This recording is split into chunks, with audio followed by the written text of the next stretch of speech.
बिस्मिल्लाहिर्रहमानिर्रहीम। अस्सलाम वालेकुम नाज़रीन, प्रोग्राम आप देख रहे हैं 7 से 8 सना हाशमी के साथ। मुझे उम्मीद है कि आप तमाम लोग खैरियत से होंगे। ईरान और इजराइल की जो ये जंग है, इसने न सिर्फ ये कि मशरिक़ वस्ता की सूरत हाल को हर लम्हा हम देख रहे हैं कि बदल रही है, बल्कि अब दुनिया की जो कंसर्न्स हैं या तहफ़्फ़ुज़ात जो हैं वो बढ़ते जा रहे हैं। ये जंग किसी के भी हक़ में नहीं है, ये सब बखूबी जानते हैं, लेकिन ताहाल जब हम मैं और आप बात कर रहे हैं, हम आपके साथ लाइव हैं, तो मुज़ाकरात की कोई बात या मुज़ाकरात के हवाले से किसी किस्म का कोई भी इंडिकेशन नज़र नहीं आ रही, माँ सिवाय इसके कि गुज़िश्ता दिनों जो डोनाल्ड ट्रंप साहब थे अमरीकी सदर, वो बारहा इस बात का अयादा कर रहे थे कि ईरान जो है वो बाज रहे और पूरी तरह से सरेंडर कर दे, इसके अलावा उसके पास कोई चारा नहीं है। वरना ज़ाहिर है इसका सीधा मकसद ये था कि वो इसराइल का साथ देंगे और अपनी ज़मीनी फ़ौज को भी ईरान में उतार देंगे। लेकिन इस सब के बाद 2 हफ्तों का वक्त ले रहे हैं डोनाल्ड ट्रंप और कह रहे हैं कि हम सोचेंगे कि अब ईरान के साथ किस तरह मुज़ाकरात करने हैं। ये बात याद रहे कि 13 जून की रात जब इजराइल ने ईरान को अटैक किया तो उससे पहले भी मुज़ाकरात का एक सेशन चल ही रहा था, लेकिन उसको भी ज़ाहिर सबूताज किया गया, एक तरह से पूरी तरह से ख़त्म करने की कोशिश की गई। सो अब मुख्तलिफ पॉकेट्स में मुख्तलिफ तरह की, अभी मैं रशिया के कुछ चीज़ों को मॉनिटर कर रही थी। क्लियरली व्लादिमीर पुतिन कह रहे हैं कि अगर अमेरिका ने इस सारे मामले में अपने आप को पार्टी बनाया तो ये पूरी दुनिया के लिए तीसरी आलमी जंग का पहला, जिसे कहते हैं कि नॉकिंग हो जाएगी, और नॉकिंग हो ही रही है, लेकिन उसका पूरा दरवाज़ा बहरहाल खुल जाएगा। तो क्या होने वाला है आइंदा आने वाले दिनों में, और बिलखुसूस ईरान की सूरत हाल के हवाले से लोगों का बड़ा कंसर्न है। तो हमने सोचा कि आज हम ईरानी सहाफ़ी जो हैं जॉन हुसैन, ज़रा उनसे पहले बात करेंगे और फिर इस पर तबसरा लेंगे डॉक्टर मुनव्वर हुसैन से कि जो सूरत हाल अब पैदा हो गई है खित्ते के अंदर, इससे बाहर निकलने में कौन कौन सी रास्ते जो हैं वो सुझाई दे रहे हैं या दिखाई दे रहे हैं। लेटरली मुझे ज्वाइन करेंगे जावेद हुसैन, साबिक सफ़ीर हैं बराए ईरान के, उनसे बात करेंगे। ओके जॉन हुसैन साहब, अगर आपको मेरी आवाज़ आ रही है तो सर ये फरमाइएगा कि ज़ाहिर इंटरनेशनल मीडिया भी आपसे इन टच है, पूरी दुनिया का, और सारे ही लोग ईरान की सूरत हाल पर आपसे बात पूछ रहे हैं। आप इस वक्त तेहरान में हैं, गुज़िश्ता रात जो गुजरी है ज़रा अहाता कीजिएगा, किस तरह की रात रही, कितनी स्ट्राइक्स की गई हैं, कितने ड्रोन हमले किए गए हैं इजराइल की जानिब से? देखिए, यहाँ पे तेहरान में शुरू के कुछ दिनों माहौल जो है वो काफ़ी आई थिंक काफ़ी ज़्यादा इसराइल की तरफ से ड्रोन भेजे जा रहे थे, but at the same time 2 दिन तक सुकून रहा। लेकिन कल रात को दोबारा तकरीबन सुबह के आप कह लें 4 बजे के करीब बहुत ज़्यादा ड्रोन इंटरसेप्शंस की आवाज़ें आ रही थी, बहुत इंटेंस एरियल फायरिंग हो रही थी। पता ये चला कि कुंभ में इस वक्त 2 असैसिनेशंस हुई हैं, जिनमें से एक न्यूक्लियर साइंटिस्ट डॉक्टर तबातबाई हैं और दूसरा जो है वो अभी तक कंफर्म नहीं है। बट तेहरान के अंदर और मुख्तलिफ मकामात के अंदर इसराइल ने पूरी कोशिश की है कि निशाना किया जाए, and I think most of the attacks from Israel have been intercepted. लेकिन कुछ शहादतें आज हुई हैं। अच्छा जॉन, अगर मैं ये पूछूं कि मैंने आपको देखा कि आप मुख्तलिफ शॉप्स में जा रहे हैं, स्ट्रीट्स पर भी आप गए, लोगों से आपने बात भी की है, आप हमारे नाज़रीन के लिए आगाह करेंगे कि इस वक्त ईरानी अवाम का क्या मोराल है, उनके क्या जज्बात हैं इस जंग के हवाले से? देखिए, पहले तो जंग के हवाले से सेंटिमेंट मैं बता दूं कि यहाँ पे लोग, जब मैंने बात की जाके लोगों से, कल भी मैंने एक दुकानदार को इंटरव्यू किया, उन्होंने भी यही कहा कि चीजें बिल्कुल नॉर्मल चल रही हैं ईरान के हिसाब से।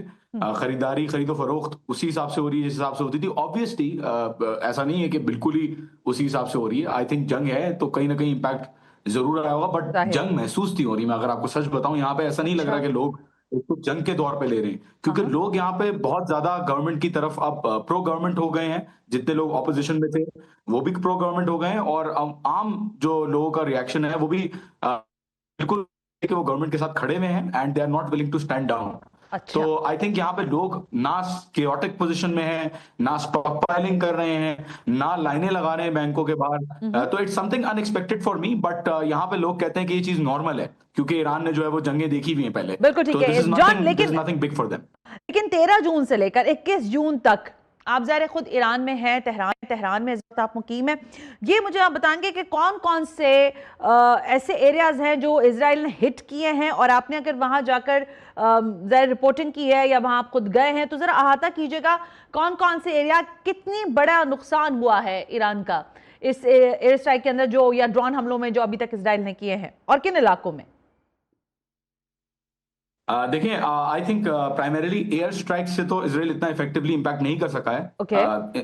जबकि I think nuclear facilities Fordow हाँ। और ये जो दूसरी न्यूक्लियर फैसिलिटीज है वहां पे एयर स्ट्राइक्स ऑब्वियसली यूज होने की बात हो रही है, but air strikes is not the primary use of munition that Israel is using. यहाँ पे जो इसराइल का कारकर्दगी है वो ड्रोन, लोकली असेंबल्ड, लोकली अच्छा। मैन्युफैक्चर्ड कामाकाजी क्वाडकॉप्टर ड्रोन्स के थ्रू हो रही है। और इन्होंने जो निशाना बनाया है वो डिस्ट्रिक्ट 3 में काफी जगहों पर निशाना बनाया है, अच्छा। डिस्ट्रिक्ट 1 में निशाना बनाया है, मेहराबाद एयरपोर्ट पे इन्होंने जो है वो हिट किया है। हाँ। Eight the same time red crescent hmm. Society की बिल्डिंग को हिट किया है, हम्म। पुलिस क्वार्टर्स को हिट किया है, हम्म। मुख्तलिफ मिलिट्री पर्सनल को जो है वो हिट किया है, मिसाइल डिपोज को हिट किया है, हम्म। ऑयल डिपोज को हिट किया है। But at the same time damage जितना बताया जा रहा है इसराइल की तरफ से, हम्म। ईरानी कह रहे हैं कि उतना डैमेज नहीं है। इसकी वजह मैं आपको बता देता हूं क्या है। हम्म। देखें, इसराइल का जो एरिया है दैट इज ओनली व्हाट, मतलब कुछ हजार ही किलोमीटर की ठीक है। जो है वो रेडियस के अंदर 66। हाँ। अपना जो ऑक्यूपेशन है वो है। हाँ। और ईरान का ऑन द अदर हैंड आपको पता है कि यहाँ पे जो है massive, it is one of the biggest countries in the world. तो यहाँ पे अगर पॉपुलेशन वाइज भी कंपेयर किया जाए और लैंड वाइज भी कंपेयर किया जाए तो लैंड वाइज ईरान तकरीबन 50 गुना ज्यादा बड़ा है, आई वुड से, इसराइल से, या उससे भी ज्यादा बड़ा है। बिल्कुल ठीक बात। और पॉपुलेशन वाइज तो आपके सामने वहां पे 60 मिलियन लोग हैं, यहाँ नहीं, पे जो है इधर वो 7। सॉरी वहां हाँ। पे 6 मिलियन लोग हैं, यहाँ पे 70 मिलियन से भी ज्यादा बिल्कुल लोग ऐसी हैं। है। तो ये जो है सूरत हाल ऐसी है कि ईरानियों को इतना ज्यादा इंपैक्ट फील नहीं हो रहा। ईरानी strikes on Israel on the other hand, impact क्योंकि एरिया कम है तो 60% इंपैक्ट जो है वो ओवरऑल है इसराइल के ऊपर। ईरान के ऊपर 5% 4% ऑलराइट। अच्छा जॉन, मैं जरा एक रिपोर्ट के बारे में आपसे बात करना चाहूंगी। अल जजीरा ने रिपोर्ट किया है, पाकिस्तान का जो लोकल मीडिया है वो भी रिपोर्ट कर रहा है, इंटरनेशनल मीडिया तो कर ही रहा है ऑफ कोर्स। ये जो साइट है, न्यूक्लियर साइट है फोर्डू, शायद मेरा ख्याल है फर्दू कहा जा रहा है उस जगह को, ये मुझे जरा से ये बताएं कि ये कितनी दूर वाक़ है जो मेन एरियाज है वहां पर से, और दूसरा ये कि इसकी जो रिपोर्टिंग हो रही है, आप क्योंकि वहाँ के लोकल्स हैं, तो वहाँ के लोकल्स क्या इस बारे में कोई मालूमात रखते भी हैं, और अगर रखते हैं तो क्या उनको ये अंदेशा या खतरा है कि इस मौजूदा जंग की लहर के दौरान कहीं उनका ये प्लांट या ये न्यूक्लियर एसिड या वो जगह जो है वो हिट की जा सके? जॉन, ईरान ने कहा जा रहा है कि इनके अपने कमांडर ने कहा है कि हमने सारे जितने भी स्टॉक्स थे वो रिमूव कर लिए हैं जहां जहां इसराइल ने टारगेट किया अभी तक वहां पे। फोर्डो में I am not pretty sure कि फोर्डो में भी ये काम किया है या नहीं किया, बट लोकली जितने भी इनके दूसरे न्यूक्लियर इन्वेस्टमेंट प्लांट्स हैं वहां से स्टॉक पाइल मूव हो चुका है। ये बात ऑब्वियसली कंसील की जा रही है, सीक्रेट रखी जा रही है कि फोर्डो के अंदर रियल सिचुएशन क्या है। फोर्डो के अंदर अगर इसराइल हिट करता भी है, now this is what the people are saying, क्योंकि ग्रेनाइट रॉक फॉर्मेशन है, यूएस के पास जीबीयू जो बम्बर है वो इसराइल पुश करना चाह रहा है यूएस को कि इसराइल चाह रहा है कि यूएस यूज करे। But at the same time उनके अपने एनालिस्ट भी कहते हैं कि may be one strike is not enough, and may be not just one strike but 2 strikes are not enough, and maybe the US would need to use a tactical nuclear arm to destroy जी multiple strikes या tactical nuclear arm. देखिए multiple strikes तो possible, I think बहुत कम possibility है कि multiple strikes possible हो Fordow जैसी जगह पे, but at the same time the point is that यहाँ पे ईरानियों का कॉन्फिडेंस है कि फोर्डो को हिट करना इतना आसान नहीं जितना दिखाया जा रहा है। आसान नहीं होगा, ठीक बात है। अच्छा जॉन, मैं एक और सवाल भी करना चाहूंगी क्योंकि अब ये बहुत डिबेट हो रहा है, इसलिए हम भी ये बात कह ही लेते हैं। ये रिजीम चेंज का जो मसला है, ये आपको पता है कि सीरिया के अंदर, फिर इराक के अंदर, फिर ये बड़ी अरसे से ख्वाहिश रही ईरान की भी कि ईरान के हवाले से भी कि वहां पर भी रिजीम चेंज हो। इस बारे में लोगों की क्या राय है, और क्या लोग इस बात में बात कर रहे हैं कि अगर सीज फायर होता है या इस दौरान ये सारी चीजें अगर एक साथ शुरू होती हैं कि सीज फायर भी होता है, रिजीम चेंज वाले मामला के ऊपर भी बात हो रहा है, फिर एक तरफ आपको पता है इंटरेक्शन हो रही है इस हवाले से भी कि यूरेनियम की अफजूदगी से पीछे हटाया जाए ईरान को, आपको लगता है कि ये सारी चीजें एक साथ टेबल पर आ सकती हैं मुज़ाकरात की, और फिर अवामी राय क्या है रिजीम चेंज के हवाले से? जॉन, देखें, आई wouldn't say Khamenei regime, I would say government, क्योंकि ऑब्वियसली लेजिटिमेट गवर्नमेंट है, रेवोल्यूशन है, so I would say it's government. At the same time देखिए एक बात मैं यहाँ पे ईरान के हवाले से बताऊं, पॉलिटिकल सिस्टम ईरान का बिल्कुल यूनिक है, it is a unique political system. So अब फर्क क्या है दुनिया के दूसरे सिस्टम्स में और ईरान में? तो दुनिया के दूसरे सिस्टम्स में you have one army, you have one navy, you have one air force. Iran में on the other hand you have the president, जो डेमोक्रेटिक सिविलियन गवर्नमेंट जिनके हेड हैं, उनके अंडर आर्मी आती है, उनके अंदर एयरफोर्स भी आती है, उनके अंदर नेवी भी आती है, but at the same time जो सुप्रीम लीडर है, he is also democratically elected by the Guardian Council, by the Expediency Council, by the experts of assembly. वो पूरा प्रोसेस है जो फिल्ट्रेशन के थ्रू आता है, वो मैं पॉलिटिकल साइंस में नहीं जाना चाहता, लेकिन बहरहाल सुप्रीम लीडर की अलग अथॉरिटीज हैं, प्रेसिडेंट की अलग अथॉरिटीज है। सुप्रीम लीडर के पास अपनी एयरफोर्स जो है वो है, अपनी नेवी है, अपनी लैंड फोर्सेस हैं, विच वी कॉल IRGC और कुछ या सिपाह आप कह लें। तो ये सिस्टम, आप जो अराक्ची साहब के जो बातें सुन रही है, अराक्ची साहब कह रहे हैं कि हम निगोशिएट कर सकते हैं अगर ये सीज़फायर कर लें या ये रोक दें, बिल्कुल सही बात है, बिल्कुल सच बात है। But at the same time IRGC अपनी रिटेलिएशन कर रहा है for the attacks that have happened, और IRGC ने कहा है कि we will not stop even after Donald Trump's tweet. Donald Trump साहब ने ट्वीट किया, उसके बावजूद ईरान ने अपना रिस्पॉन्स जो है वो बढ़ाया है। So I think that this shows that the IRGC command is in a very strong position to retaliate against Israel, और वो बड़े कॉन्फिडेंस के साथ, बड़े इत्मीनान के साथ जो है वो जो रिटेलिएशन चाह रहे हैं वो कर रहे हैं, and they're not अच्छा stopping. जॉन, मैं जरा, वक्त मेरे पास कम है, मुझे ब्रेक लेने का कहा जा रहा है। मैं अगेन ये क्वेश्चन करना चाहूंगी कि गुज़िश्ता दिन हमने देखा, यानी जुमे का दिन था, लोग सड़कों पर निकले, उन्होंने प्रोटेस्ट किए, कहा जा रहा है शदीद मौसम था। क्या इस वक्त भी मौसम की शिद्दत है? थोड़ा सा मुझे और एक दफ़ा ज़रा बता दें, क्या लोगों की सोच इजराइल ईरान जंग जो इस वक्त जारी है इससे कुछ तब्दील होती हुई आपको दिखाई दी है, यानी उनकी नफ्सियात पर इसका असर पड़ा है या नहीं? John ji for sure. देखिए, बिल्कुल जुम्मे की नमाज, धूप थी, जुम्मे की नमाज में लोग हजारों लाखों की तादाद में लोग निकले हैं जुम्मे की नमाज के वक्त प्रोटेस्ट के लिए। और उसके बाद की सूरत हाल, मैंने जो वीडियो बनाई मार्केटों में जाके, वो अनफॉर्चुनेटली जुम्मे की बिल्कुल नमाज का जब टाइम खत्म हुआ था, लोग अपने घर जा रहे होते हैं, कैलूला होता है ईरानियों को, वो सोते हैं 1-2 घंटे जाके, उस वक्त मैंने वीडियो बनाई। और आपको भी पता है पाकिस्तान के अंदर भी आपको पता है कि जुम्मे की नमाज के बाद कितनी जो है वो कैलूला ही होता है और सुकून हो रहा होता है, धूप हो रही होती है। फिर भी आई वुड से लोग जो है वो नॉर्मल, बिल्कुल नॉर्मल जुम्मे के हवाले से, छुट्टी वाले दिन, ईरान में छुट्टी होती है जुम्मे को, संडे की तरह होता है, फिर भी नॉर्मल था, सब चीजें बिल्कुल perfectly, they were perfectly fine according to a normal Friday, and चीजें जो है वो बिल्कुल रूटीन के हिसाब से चल रही थी। दुकानदार का भी इंटरव्यू लिया मैंने, गार्डन में, पार्क में लोग बैठे हुए थे, उनका इंटरव्यू लिया।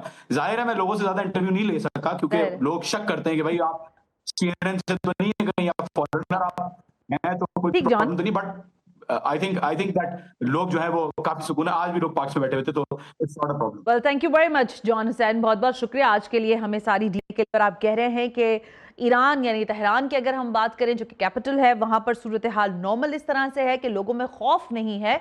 हाँ जाहिर है एक जंग है और लोगों में परेशानी होगी जहनी तौर पर भी, लेकिन वो असरात आपको उसका अक्स आपको मार्केट्स या दीगर जगहों पर नहीं देखने को मिला। बहरहाल इस डिबेट को साइड पर रखते हुए जरा अब ये बात कर लेते हैं कि इंटरनेशनल अरीना की जब हम बात करते हैं तो वहां पर इस वक्त इस कॉन्फ्लिक्ट को डिफ्यूज करने के लिए कौन कौन से अवामिल मुतहरिक है। Right after this break.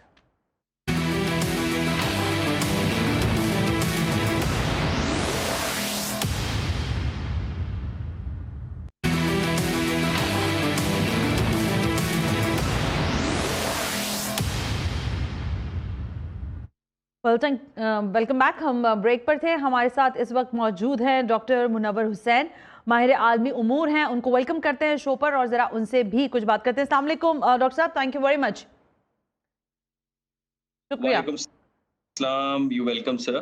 Thank you doctor साहब। ज़ाहिर है बहुत सारे बुनियादी सवालात हैं और सबसे शायद बुनियादी सवाल ये है कि ये जो इस वक्त ईरान के ऊपर इजराइल ने अटैक किया है और फिर अब ये सूरत हाल जंग की तरफ चली गई है, तो ये क्या सीधा साधा मामला ईरान को न्यूक्लियर पावर ना बनने देने के अलावा भी कुछ और है जिसमें रजीम चेंज भी आता है और दीगर चीजें भी आती हैं? लेकिन इस सब के बावजूद जो न्यूक्लियर एसेट्स की बात है ईरान की, वो तो पहले दिन से वो मना कर रहा है कि हम नहीं बना रहे, और आज भी उसका यही कहना है, बल्कि अब तो पूरा वेस्टर्न वर्ल्ड भी यही बात कर रहा है कि ईरान जो है वो न्यूक्लियर पावर बनने की कोशिश में नहीं है।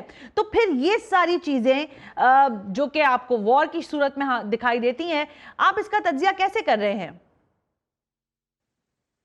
देखिए, मसला असल में न्यूक्लियर वेपन का नहीं है। अच्छा। और आपने देखा कि ईरान के न्यूक्लियर प्रोग्राम के ऊपर मसला स्टार्ट होता है, अटैक्स एंड स्ट्राइक्स शुरू होती हैं, और उसके बाद ये स्ट्राइक्स की जस्टिफिकेशन ये दे दी जाती है कि अब वहां पे हम रिजीम चेंज करेंगे। इसके पीछे एक कॉन्टेक्स्ट है। अच्छा। और वो हिस्टोरिकल जियोपॉलिटिकल कॉन्टेक्स्ट है। जब तक हम उसे नहीं समझेंगे हमें ये मसला समझ में नहीं आएगा। प्लीज। कॉन्टेक्स्ट ये है कि ईरान इनकलाब से पहले वेस्टर्न वर्ल्ड के कैंप में था और अमेरिकन ट्विन पिलर स्ट्रेटजी का हिस्सा था और गल्फ के अंदर अमेरिकन पुलिसमैन था।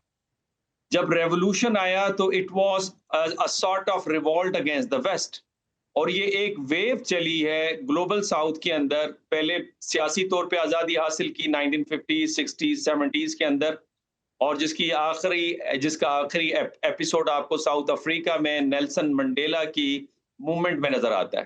ठीक बात। इसके बाद माशी आज़ादी की बात की जाती है। ग्रुप ऑफ 77 यूनाइटेड नेशन के अंदर बनता है जिसका मकसद ये होता है कि आपने चूंकि हमारे रिसोर्सेज को लूटा और यहाँ से ले जाके हमारे खुशहाली की बिहाफ पर आपने अपनी खुशहाली हासिल की, अपनी इंडस्ट्रीज लगाई, तो अब आप अपनी जीएनपी का 1% हमारी डेवलपमेंट पे लगाएंगे। और तीसरा जो वेव था वो कल्चर की सूरत में आना था जिसकी पहली मिसाल ईरानियन रेवोल्यूशन था। ठीक हो गया। और मगरिब को डर ये था कि ईरानी रेवोल्यूशन का असर 3 ममालिक पर फौरन आएगा, पाकिस्तान, इराक और टर्की। तो लिहाजा उन्होंने सबसे पहला तो काम ये किया कि इराक के साथ ईरान की जंग करवा दी गई और वो 8 साल मुसलसल जंग लगी और यहाँ तक कि इराकी फोर्सेस अंदर दाखिल हो गई खुर्रम शहर तक और खुर्रम शहर के लोगों ने रेजिस्ट किया, 55,000 कुर्बानी दी और यहाँ से जंग ने नक्शा पलटा। उर्वंत नदी को क्रॉस करके ईरान ने जाके बसरा पे कब्जा किया और काबुल की तरफ जब मार्च करने लगे तो यूनाइटेड नेशन की सिक्योरिटी काउंसिल में रेजोल्यूशन पास करवा के वहां पे मसले को रोका गया। ठीक है। फिर इसके बाद इकोनॉमिक सैंक्शंस लगाए गए ईरान के ऊपर ताकि ये कमजोर हो रिजीम।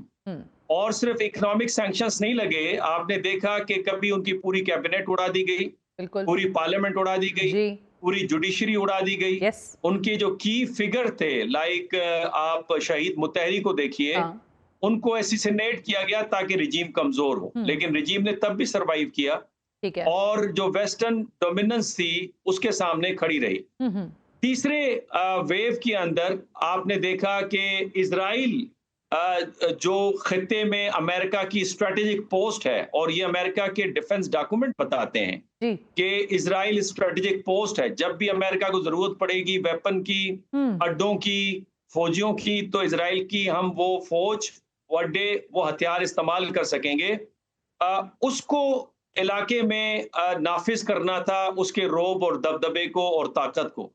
तो लिहाजा इजराइल के मुकाबले में ईरान आ रहा था और ईरान ने एक जाल बुना जिसके तहत रेजिस्टेंस जो एक चेन डेवलप की, हशद शैबी के सूरत के अंदर, अल कुद्स ब्रिगेड की सूरत के अंदर, हमास और हिजबुल्लाह की सूरत के अंदर और होसियों की सूरत के अंदर। तो लिहाजा ईरान वो था जो इस खित्ते के अंदर अमेरिका की अजारादारी को चैलेंज करा था। अब प्रॉब्लम यह है कि दुनिया जो है यूनिपोलैरिटी से मल्टीपोलैरिटी और मल्टीपोलैरिटी से अब ट्राइपोलर वर्ल्ड की शक्ल अख्तियार कर गई है, जिसमें एक तरफ अमेरिका, इंडिया और इजराइल खड़े हुए थे, दूसरी तरफ चाइना, रशिया और ईरान थे और तीसरी तरफ यूरोपियन यूनियन। बिल्कुल ठीक है। अब इस सारे तनाजर में ईरान रिविजनिस्ट बिहेवियर ईरान का उभर के सामने आया और वो रिविजनिस्ट पावर राइजिंग चाइना के साथ और रिसर्जेंट रशिया के साथ खड़ा हो गया।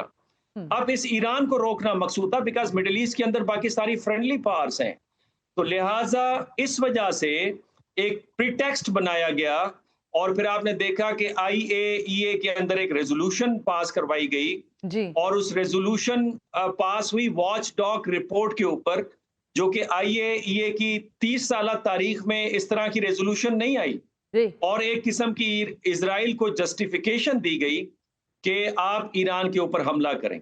तो बुनियादी तौर पे जब तक ईरान अमेरिकन कैंप में नहीं आता या कम से कम इतना कमजोर नहीं हो जाता कि वो अमेरिका की और वेस्टर्न वर्ल्ड की अजारादारी को चैलेंज न कर सके और इजराइल को चैलेंज न कर सके, तब तक ये मसला इसी तरह से रहेगा। ओके मुनव्वर साहब, मैं ये भी जानना चाहूंगी कि देखिए ये तो आपने एक बैकग्राउंड हमारे सामने रखा जो बहुत डीप एनालिसिस है आपका, और बिल्कुल क्लियर भी है। लेकिन सर हम ये बात भी कर सकते हैं क्या कि इस वक्त डायलॉग की बात हो रही है ना, यानी जो पूरी बात बार बार दोहराई जा रही है वो यही कि डोनाल्ड ट्रंप जो कल तक इजराइल को बहुत सारे मामलात में कह रहे थे कि हाँ भाई बहुत अच्छा बच्चा है और बहुत अच्छे से काम कर रहा है, यानी ईरान पे सही स्ट्राइक कर रहा है, अभी वो 2 दिन से उनकी पूरा जो पोस्चर है वो चेंज हो गया है। यानी इजराइल तो डर ही डर रहा है, लेकिन डोनाल्ड ट्रंप भी डर गए हैं क्योंकि उनको ये बात बता दी गई है। हो सकता है मैं गलती पर हूं, लेकिन जैसे 2010 में हमने देखा कि जनरल क्यानी ने उस वक्त के प्रेसिडेंट जो थे अमेरिका के ओबामा, उनको बताया था कि अफगान वॉर जितनी बढ़ेगी उतना आप लोगों के लिए मजीद मसाइल पैदा करेंगी। तो इस बार भी डोनाल्ड ट्रंप को बताया गया है कि आपने अगर ये बहुत ज्यादा इसमें अपना इन्फ्लुएंस दिखाया इस तरह से कि आपने इसराइल को मजीद स्ट्रेंथनाइज किया और ये आपने वॉर खोल दी, आप खुद इसके बराह रास्त शराकतदार बन गए, तो इसका बहुत बड़ा खुमियाजा भुगतना पड़ेगा पूरे खित्ते को नहीं बल्कि पूरी दुनिया को। तो आपको लगता है कि क्या मुज़ाकरात की राह हमवार हो रही है? उन्होंने सपोर्ट हासिल नहीं की। आयतुल्ला सिस्तानी का जो बयान है इराक से, और इराक के अंदर जितने बड़े पैमाने पर डिमॉन्स्ट्रेशन हो रही है, फिर चाइना की तरफ से जिस तरह की स्टेटमेंट्स आई, रशिया की तरफ से जिस तरह की स्टेटमेंट्स हैं, पाकिस्तान के फॉरेन ऑफिस ने बारहा जिस तरह की अपनी स्टेटमेंट्स दी हैं, इसका मतलब, और इवन सऊदी अरब की तरफ से जो स्टेटमेंट्स हैं, वो वाज़े इशारा देती हैं कि ईरान को बहुत बड़ी सियासी और सफारती इस वक्त सपोर्ट हासिल है। ठीक बात है। और टेक्निकल सपोर्ट डेफिनेटली रशिया की तरफ से भी होगी और चाइना की तरफ से भी होगी, बिकॉज चाइनीज ने अपने 2 सर्विलेंस शिप्स जो हैं वो भेज दिए गल्फ के अंदर। इसका मतलब ये है कि चाइना ने एक ट्रिप वायर कायम कर दी है, जिस तरह से कोल्ड वार के दौरान अमेरिकन ने ट्रिप वायर कायम की थी, वेस्टर्न जर्मनी के बॉर्डर पे लाकर अपने 10,000 फौजी खड़े किए थे, और उनका ये कहना था कि अगर हमारा एक भी फौजी मारा जाता है रशियंस के हाथों तो हमारे पास रीजन होगा जंग में कूदने का। तो चाइना ने भी एग्जैक्टली वहां पे एक किस्म की ट्रिप वायर कायम कर दी है। ईरान देखें, ईरान इस वक्त, ईरान को कोई खास चैलेंज मुझे नजर नहीं आ रहा। मैं 2-3 उसके आर्गुमेंट्स दे देता हूँ। नंबर 1 ये कि ईरान एक 2500 साल पुरानी सिविलाइजेशन से, और इस तरह की सूरत-ए-हाल को सैकड़ों दफा उसने फेस किया है और लंबी लंबी जंगें अकेला लड़ चुका है। और दूसरी तरफ जो उसके मुकाबले में कौम है जो 1948 के में वजूद में आई, और उसके जो सपोर्टर है उसकी तारीख भी तकरीबन 250 साल की है और वो डिक्लाइनिंग पावर है।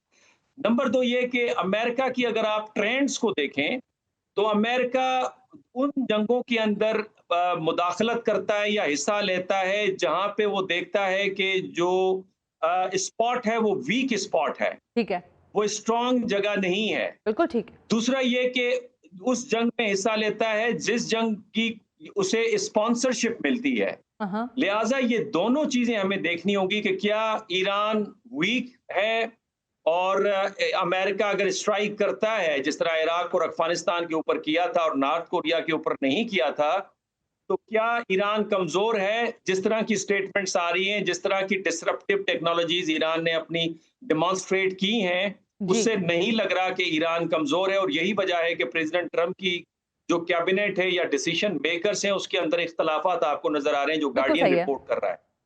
दूसरा ये कि अगर आप इसको दूसरे पर्सपेक्टिव से देखेंगे, क्या Israel on behalf of America Iran को कोई मेजर इंजरी इन्फ्लिक्ट कर सकता है?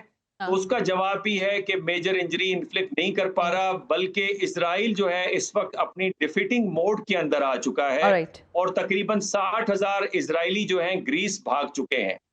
तो लगता यह कि ईरान इस वक्त वीक पोजीशन के ऊपर नजर नहीं आ रहा, रादर ईरान स्ट्रांग पोजीशन पे है। और लीगली इंटरनेशनल लॉ के पर्सपेक्टिव से जो कल बातचीत हुई है यूरोप के अंदर ईरानी फॉरेन मिनिस्टर अब्बास अरागची की, उसमें यही उनसे डिमांड की गई कि अमेरिका के साथ बातचीत में आप दोबारा आए। तो उन्होंने कहा हम बातचीत में तो थे, बिल्कुल, और उनके पास जो लॉजिक था उसका काउंटर आर्ग्यूमेंट यूरोपियंस के पास नहीं था। और यही ईरान का कहना है कि हमने तो हमेशा बातचीत के अंदर हम रहे, लेकिन हम पे फिर हमला हुआ है और अब भी हम एतबार नहीं कर सकते।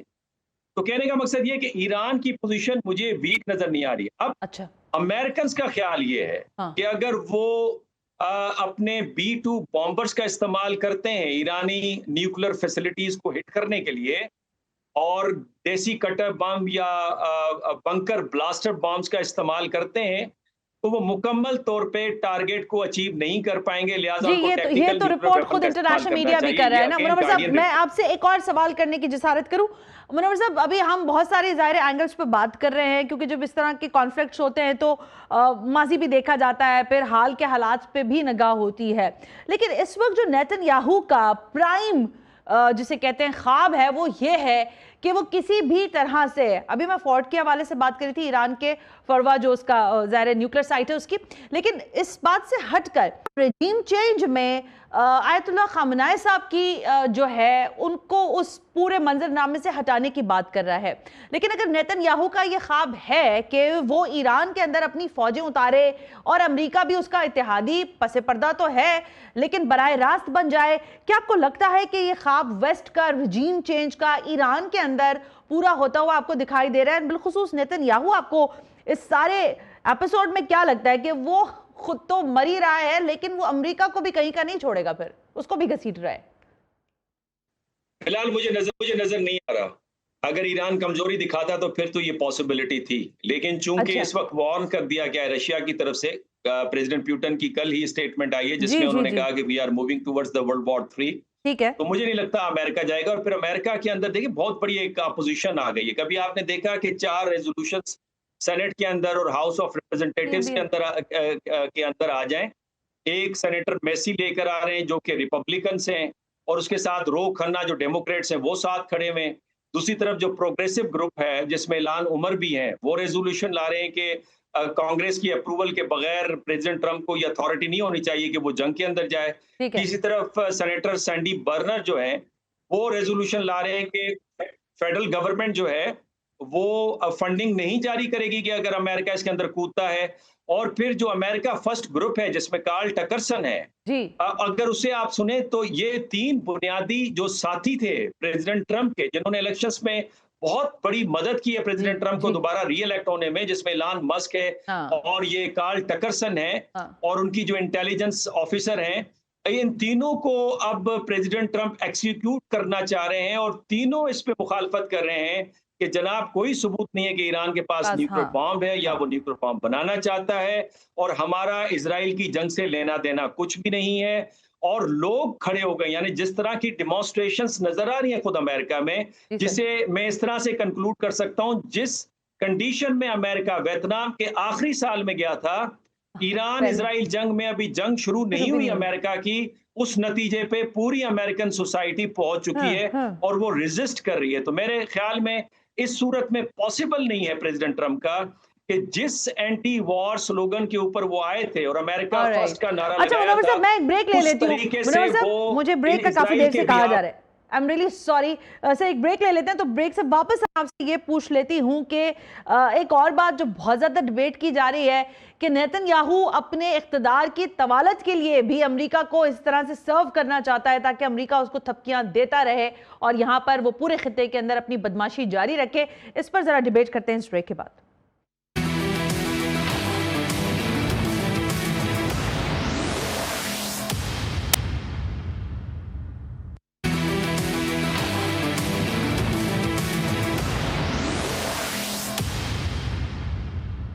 वेलकम बैक नाज़रीन, हम ब्रेक पर थे। डॉक्टर मुनव्वर हुसैन साहब ने हमें ज्वाइन किया है, माहिर आलमी उमूर हैं। डॉक्टर साहब, वक्त बिल्कुल कम रह गया, इसलिए मैं ज़्यादा तबसरा नहीं करना चाहती। मैं सिर्फ आपको ये कहूँ कि अभी आज ही का बयान है साबिक अमरीकी सदर बिल क्लिंटन का।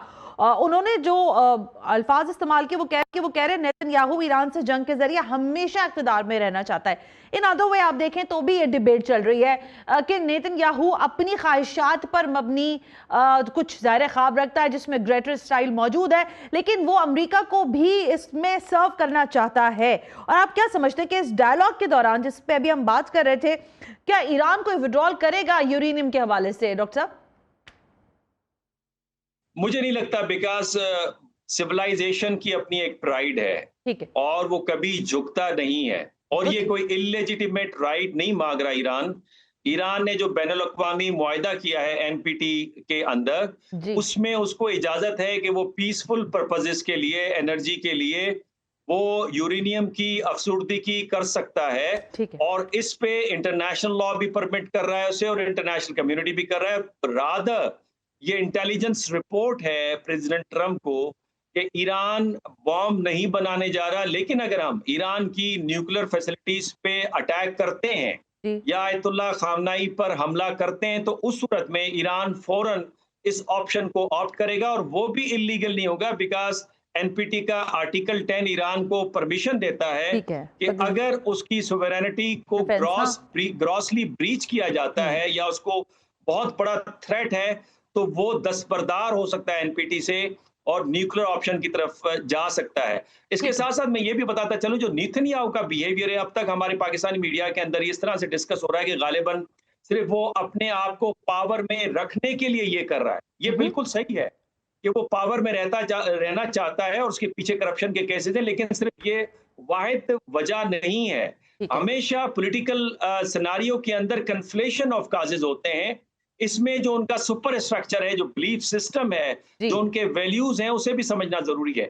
दो इंपॉर्टेंट वैल्यूज हैं इजराइल के। नंबर वन ये कि वो हमेशा प्रोसिक्यूट हुए हैं, वो मजलूम हैं और उनसे ज्यादा दुनिया में कोई भी मजलूम नहीं है, और अरब भी उन्हें मारते हैं, उनके बच्चों को मारते हैं, लिहाजा उनको ये अख्तियार है कि वो उनके बच्चों को भरपूर तरीके से मारें, बड़े पैमाने पे तबाही मचाएं। अगर वो एक मारते हैं तो हम 1000 बंदे मारें, और हम जो कुछ भी करें, लेकिन हम ही मजलूम हैं, हमारे सिवा कोई और मजलूम नहीं है।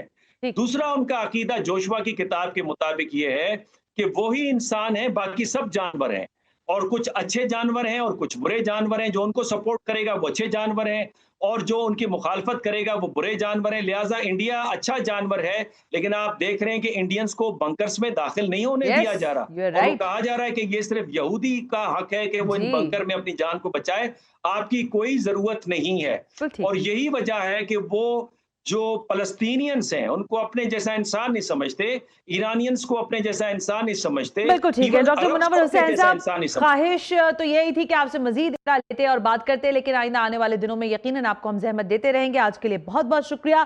प्रोग्राम का फीडबैक जरूर दीजिएगा। यहाँ ये बताती चलूँ कि डॉक्टर मुनव्वर हुसैन साहब जो बात कर रहे थे वो बिल्कुल दुरुस्त है, और वो इसलिए क्योंकि दुनिया भर में जो इस वक्त तबसरे या तज्जिए हो रहे हैं, उसमें न सिर्फ ये कि नेतन्याहू बल्कि इजरायली जो हैं उनसे भी कहा जा रहा है कि वो अपनी हुकूमत पर दबाव बढ़ाएं और इस नफरत के रवैये को तर्क करें, वरना उनके लिए नफरत दुनिया भर में बढ़ती जा रही है। और कोशिश करेंगे कि कल जरा उसके आदाद शुमार भी आपके सामने रखें। आज के प्रोग्राम से सना हाशमी को इजाजत दीजिए। अल्लाह हाफिज।